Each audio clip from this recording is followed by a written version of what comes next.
morning, everyone. How are you guys this morning? Good? I learned actually a lot from Mia and Richard's talk, so thank you for that. And first, I'd like to thank Richard and Rebecca for inviting me here this morning.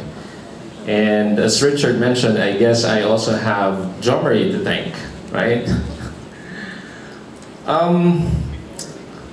When I was thinking of what I'm going to talk about this morning, I was really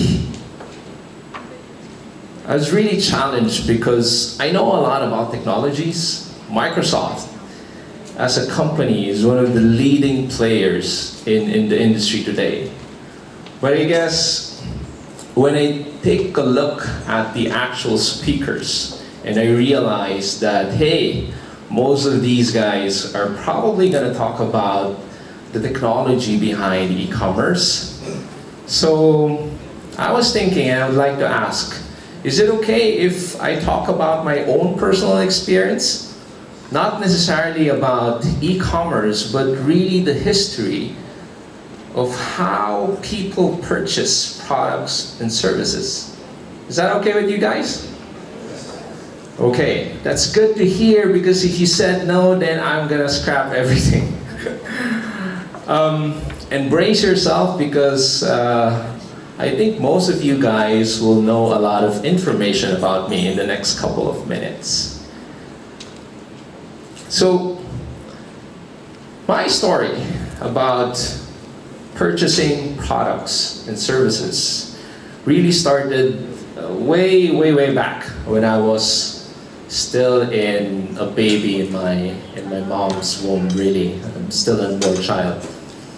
I grew up actually in a broken home, and what happened was that because of that, my mom literally whisked all of us, my other two siblings, our entire family, and moved us into a small little town in the tip of Bicol province. Okay, it's a little town called Bulan, Sorsogon. So I was actually born in a coconut farm. Okay, and growing up, my friends used to tease me a lot, especially when I was already in high school and back in Manila, that I was born in the moon, in the forest. Because Bulan in Tagalog actually means buwan, it means moon. Okay? And growing up in a small town, it's quite hard. Seeing all of the difficulties and the hardships of people who every day tries to make ends meet.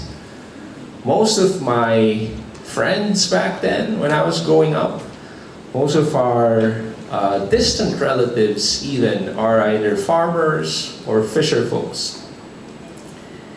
And back then, one of my biggest obsession as a child is being able to buy all of the goods, toys, clothes that I see in television. Okay? And back then, that is really the best form of technology. I still remember the first day I saw a colored television. Do you guys still remember that?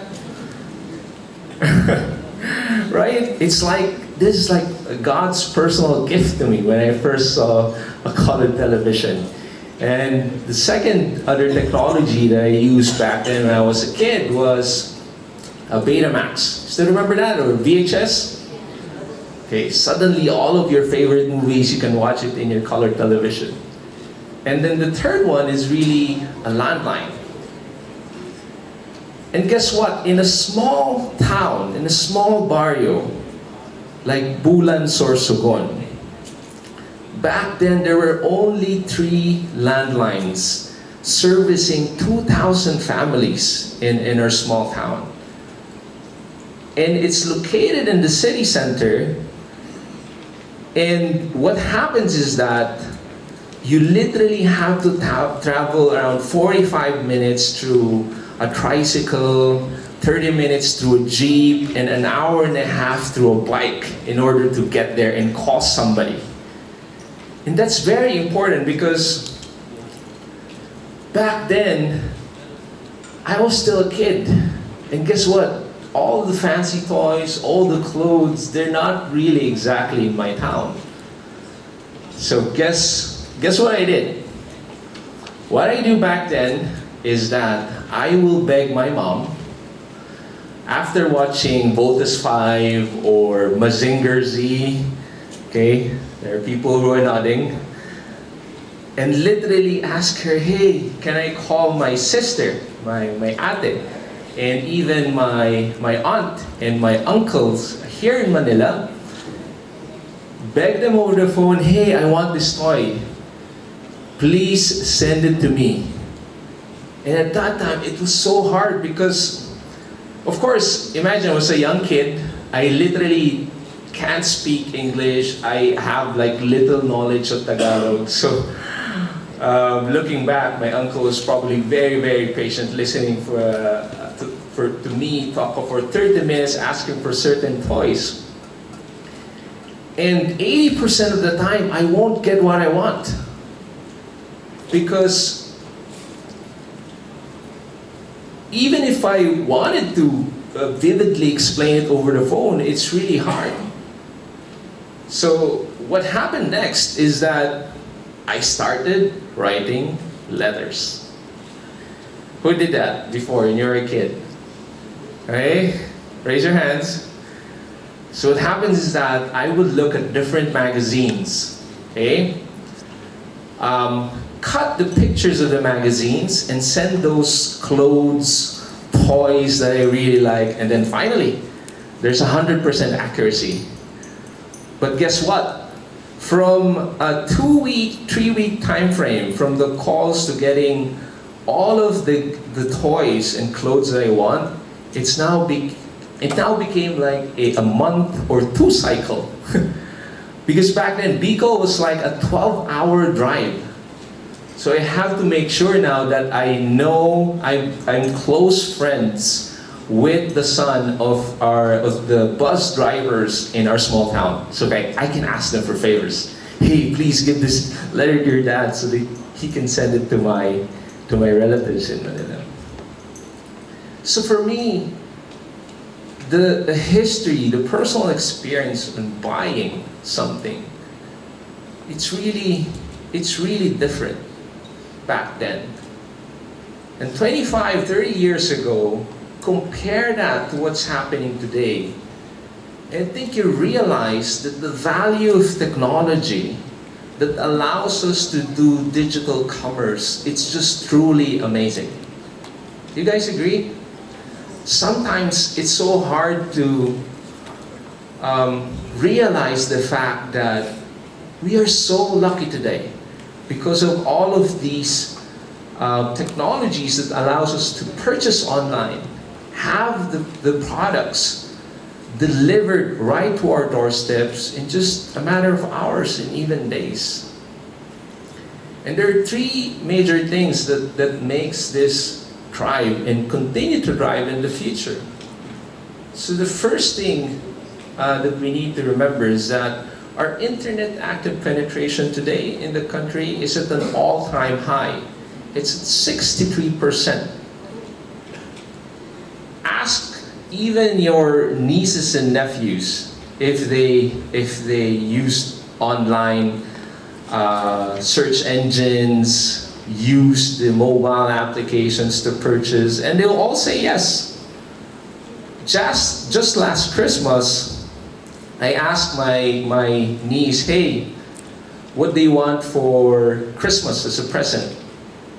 And she said, Tito, I just need your credit card number. And I said, you need my credit card number? Why? It's because I need your credit card number so I can buy this app in App Store. And actually, when I had that conversation with her, I know already that e-commerce is happening. but I never personally experienced it with a child just 8 years old asking for a credit card number. And these generation will be the future. The second thing about this e-commerce piece is about the proliferation of smart devices. In the Philippines, there are more mobile subscriptions than people. There's 120 million subscriptions, only 109 million Filipinos, and 53% of these Filipinos now have access to smartphones. And these smartphones, imagine, has 100% computing power than the massive computer that we use to send a person in space. That's the power of technology that we're talking about.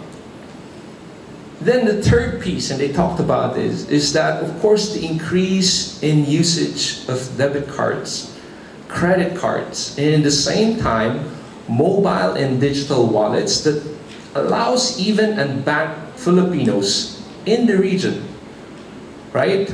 My neighbors back then and my distant relatives to purchase products online even without a bank account.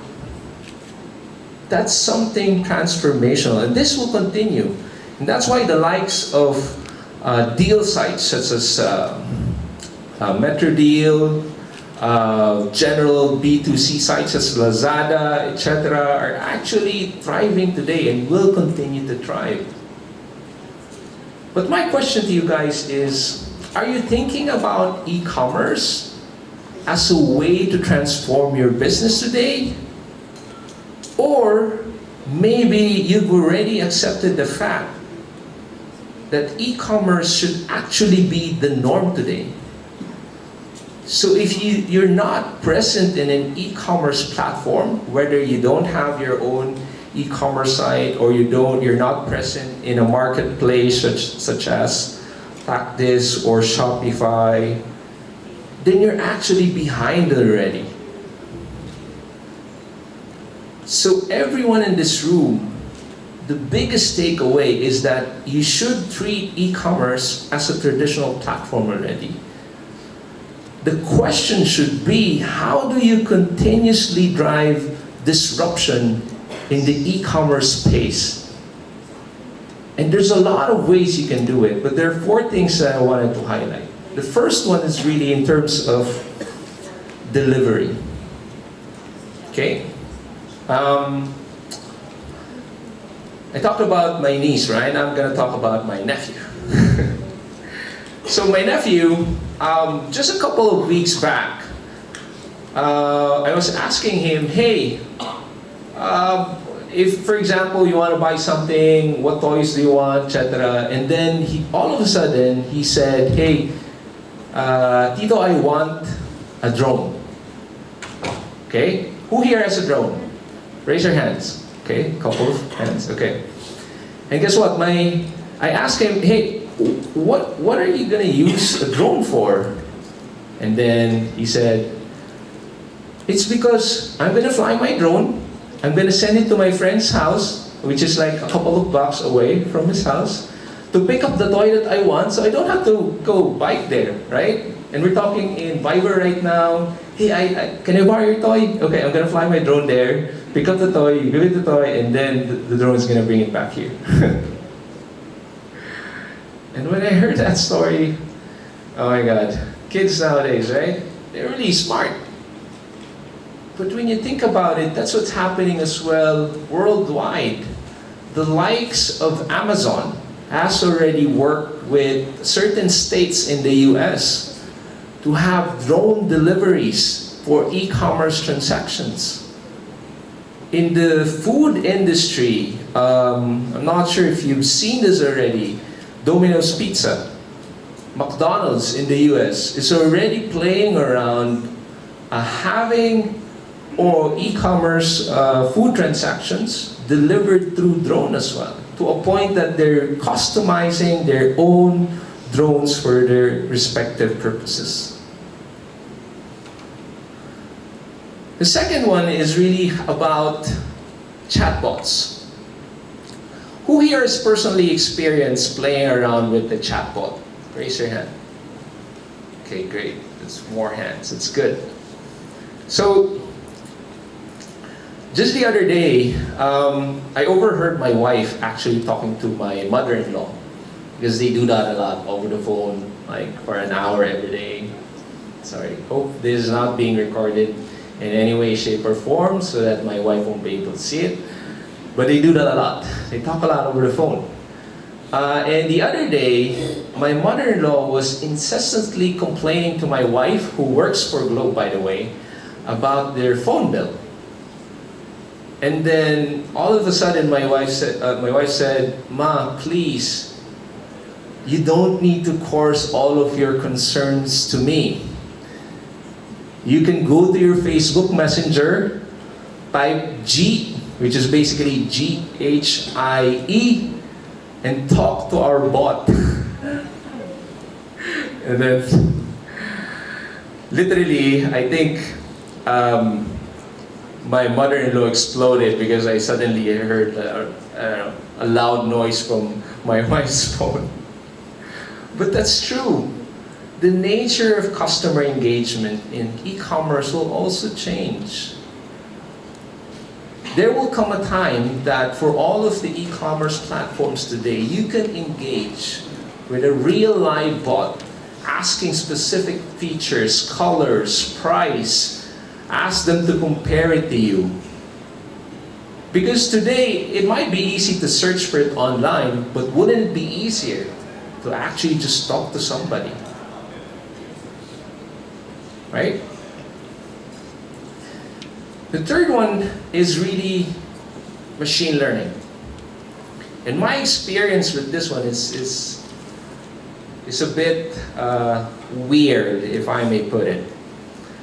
So in our house, in our TV room, we're a bit advanced. My wife usually browses through Lazada in our TV. Right? So if you have a smart TV, you click the browser, you go to Lazada, it's better, right? Because the pictures are larger. Have you guys experienced doing that? Doing e-commerce through your TV?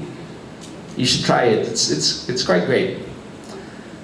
And when I opened our TV, it actually immediately went to a browser. And then I realized when I was browsing that I saw some recommendations for a pregnancy test. Okay, I think some of you guys know where I'm heading with this one.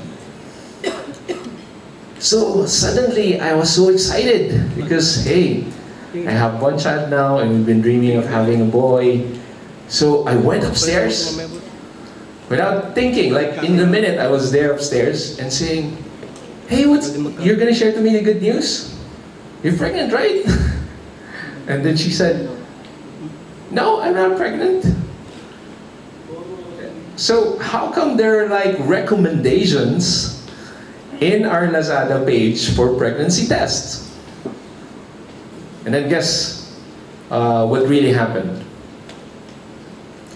Apparently, our household help also utilized our Lazada page in our TV to browse for pregnancy tests. But I guess the point of this is that everything you input to an e-commerce platform is connected to some sort of business intelligence that will recommend based on what you input there.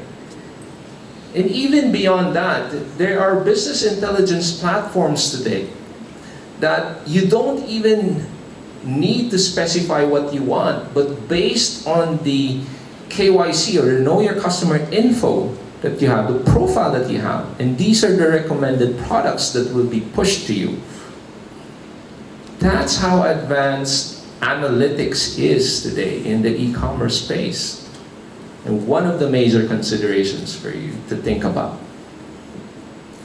And then lastly, I want to talk about how all of these disruptions in the digital space and digital commerce, and how the end goal is not really just e-commerce per se.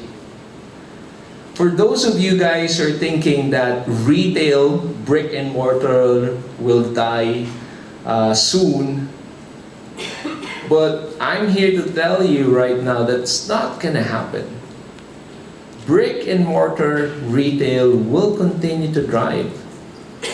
And actually most of the digital giants today, the big e-commerce players, realize as well the need for them to have brick and mortar presence. So if you go to a mall today, you would literally see pop-ups. Have you seen a Zalora pop-up in a mall? Right? There's also one by Lazada. Right? The key here is not to ignore the channels, but utilize or mimic the digital experience and cascade that to all of your channels. That will make your business really successful. So when we talk about machine learning, chatbots, talked about omni-channels, at the end of the day, I wanted to leave you guys with this thought. As a guy who loves technology and grew up in the province, what I love about technology is that how it really impacts people's lives. And the good thing about Microsoft, the reason why I joined this company, is that our mission today is to empower every person in every organization on the planet to achieve more. And we utilize our solution to really drive change and make people's lives better. And a good example of that on how we managed to make that happen and impact an e-commerce player through our solutions and their ecosystem is through the project that we've done with crops. So please take a look at this video.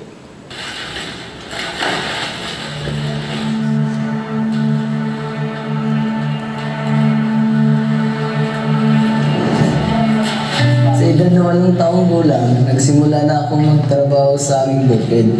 Ang lupang ito ay sumisimbolo sa sipag at tiyaga ng aking pamilya. Ako si Joe Margarenia. Ako ay isa sa mga nagtatanim ng saging at ngayon dito sa Tanay Rizal. Nagbago ang aming pamumuhay dahil sa tulong ng crops, kung saan nagkakaroon kami ng komunikasyon sa iba't ibang buyer sa tamang presyo.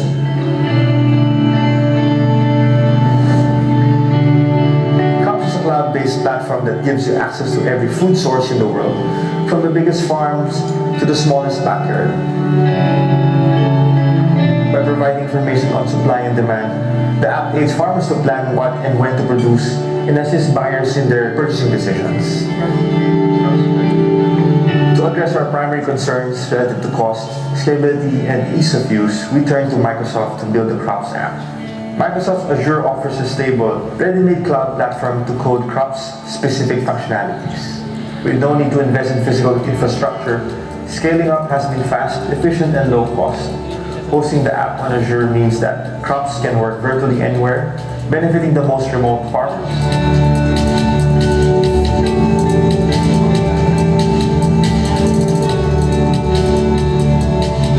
Ngayon na ibibenta ko na ang aking mga produkto sa tamang presyo.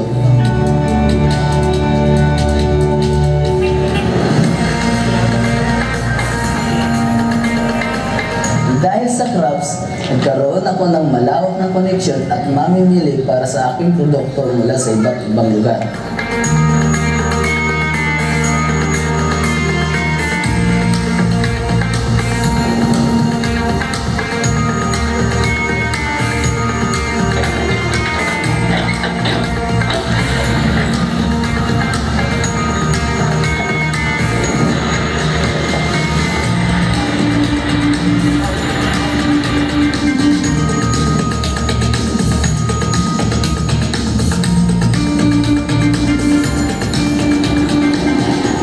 Maraming tao sa aming baryo ang bumabalik sa pagsasaka at unti-unting nakakabangon ang aming pamumuhay.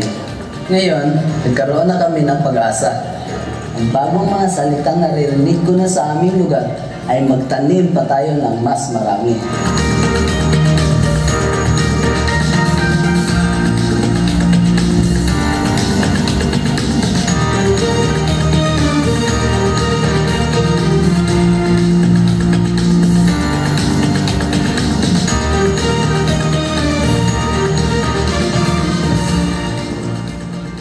Jomar is like every neighbor and relative that I have in Bicol. So when we made this happen, it's really personal for me. And I guess for all of us in this room, that's how we should utilize technology. Actually, today I'm looking forward to going back home. And hopefully when I go back home in Bicol, in Bulan, I will probably be able to see the same familiar faces of childhood friends that I was able to grow up with. I will probably see the beautiful sceneries, but there will be a totally different lifestyle, uplift.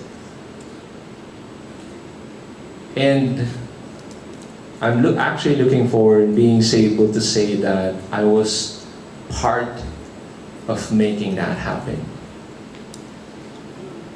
So think of that and make a difference with your technologies today and your platform. Thank you very much and enjoy the rest of it.